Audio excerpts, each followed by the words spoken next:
It's impossible to overstate the importance of this car. Did you know that in England, 1 in 5 large cars is a Ford Mondeo?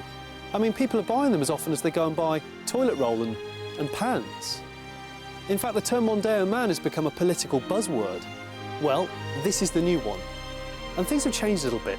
Mondeo man is now James Bond, but not George Lazenby. Thanks to a lucrative product placement deal, the Mondeo was James Bond's hire car in Casino Royale. And that's quite fitting, because the new Mondeo has gone upmarket. Ford describe it using words like premium and craftsmanship, and they are chasing down BMW. And I freely admit it, the car makes me feel a tad like Daniel Craig.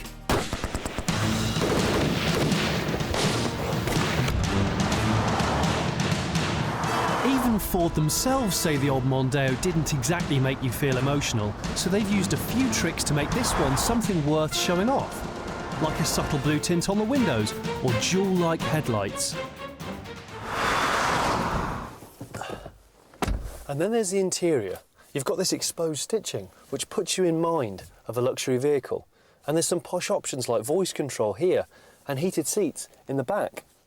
And they've gone to great lengths to make the whole interior a much quieter experience.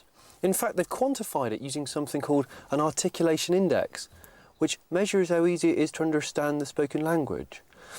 At 99 miles per hour, I can now hear a passenger much easier than I could at 75 in the old car.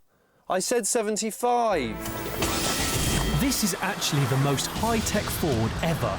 Sadly, there's nothing from Q branch, but it's not bad. Gizmos range from the increasingly essential MP3 player socket to active cruise control. That's right, you can now get a humble Mondeo fitted with a radar. But the neatest feature is the £650 IVDC, Interactive Vehicle Dynamics Control. And it's pretty trick function, but the best part is its active suspension. Besides being able to choose between a comfy soft mode or a sporty hard ride, every 0.2 of a second, the car checks its pitch and roll. In fact, it's checking right now. And now, and now, and now, and now. In fact, you get the picture. If the car starts to wobble, it tightens the dampers up and makes for a much more stable car. IVDC helps in other ways. If you're trying to make a quick getaway on gravel, then it pitches the car forward to give you more grip. The system also incorporates a neat way of mastering hill starts. This is Ford's Hill Launch Assist system, and it's perfect for people like Grandma Smith, who really doesn't like having to do this. Now, basically it does away with the need for a handbrake. I come up the hill, I decide I want to stop, dip the clutch, press the brake, and then as I release the brake, oh look, the car just holds on its own, no handbrake needed. Perfect hill start every time. Not all the gadgets are high-tech though, and probably the best one is the simplest. 250,000 dweebs put the wrong fuel in their car each year, but this car won't let you do that. Allow me to demonstrate using these props I've borrowed from the local fuel station. You see, it doesn't matter how hard you try, it just won't let you put the wrong fuel in. This simple collar mechanism just won't let me put diesel in a petrol car. It just won't penetrate. Whereas when I use the right nozzle, it glides straight in without any effort at all. Misfueling is a massive problem in the UK, and I reckon this should help combat it.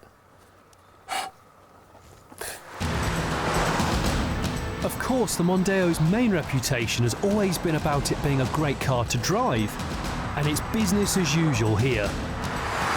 Well, this particular flagship car uses the 2.5 litre straight 5-cylinder turbo out of the Focus ST, which means it sounds like an old Audi Quattro, and it goes like stink, 7.5 seconds to 62, 152 even for a big old saloon like this.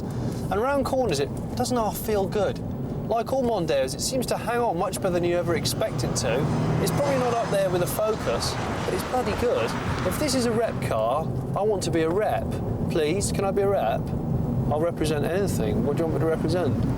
This Mondeo's got me thinking. Now, if this is just a Ford, then suddenly the benchmark for saloon cars has been raised mighty high. I think a lot of 40, 50, 60 grand cars out there are suddenly going to look a bit pathetic and a bit crap. This top spec 5-door will set you back about £23,000, while a basic one costs 15 grand. Model for model, they're £300 cheaper than the old version, It's a great car, but I'd issue you one warning. Driving it leaves you with an irresistible urge to recreate famous scenes from Casino Royale.